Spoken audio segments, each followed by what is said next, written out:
Assalamualaikum warahmatullahi wabarakatuh. Sampurasun pamirsa, kumaha damang? Minggu kamari di akhir pangajaran aya tatarucingan. Patarosanana saurang sieun, sorangan sieun, komo lobaan. Jawabanana? Tos aya jawabanana? Oh, tos aya. Naon jawabanana?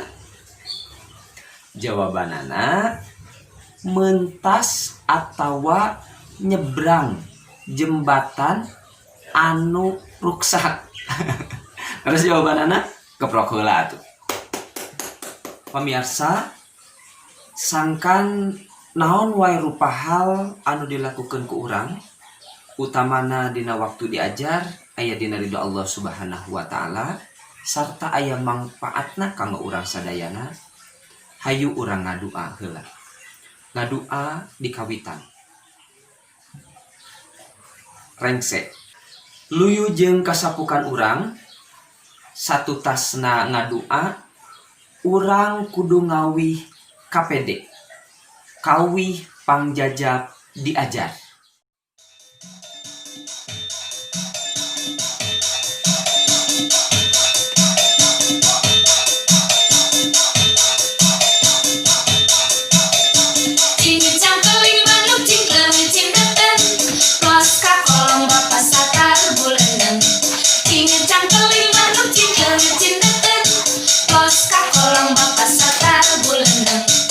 Dulur-dulur yu diajar babarengan bahasa Sunda bahasa urang sarerea.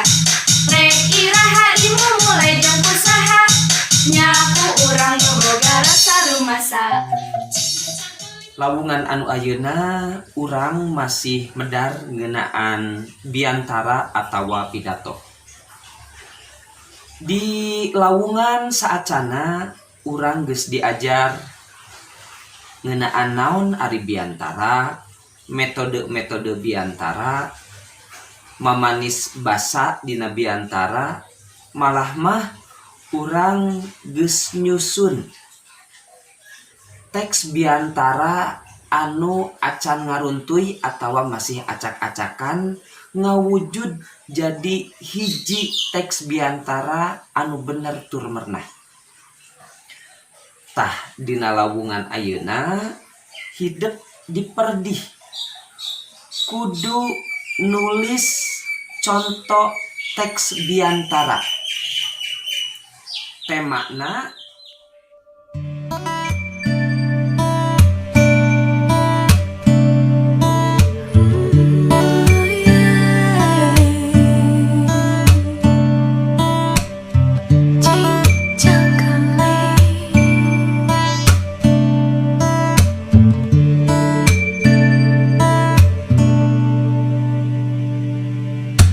Cincang keling manuk cingkleng cindeten belos ka kolong bapak satar buleuneng cincang keling manuk hidup kudu merhatikeun babagian biantara atawa pidato.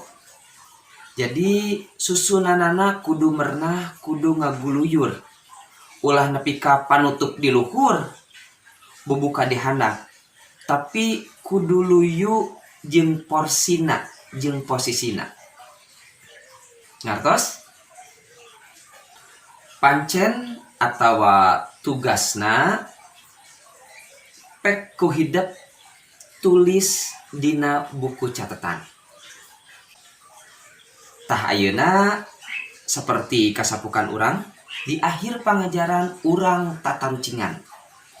Dangukeun teguh naon jawabanana. Bisa ditingali tapi eueuh saurang oge jalma anu bisa nyabak jeung nincak. Pamirsa rupina sakitu anu kapihatur. Hapunten bilih aya kalepatan. Hatur nuhun tina perhatosanana. Wassalamualaikum warahmatullahi wabarakatuh. Hurip Sunda.